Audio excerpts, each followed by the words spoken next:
TR9 TV Telugu news channel కి స్వాగతం.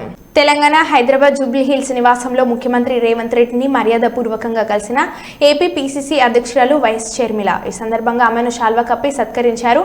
విజయవాడలో జరిగే వైఎస్ 75వ జయంతి కార్యక్రమానికి హాజరు కావాలని ఆయనను కోరారు. తర్వాత ఆమె ఉప ముఖ్యమంత్రి బట్టి విక్రమార్కను కూడా మర్యాదపూర్వకంగా కలిసింది.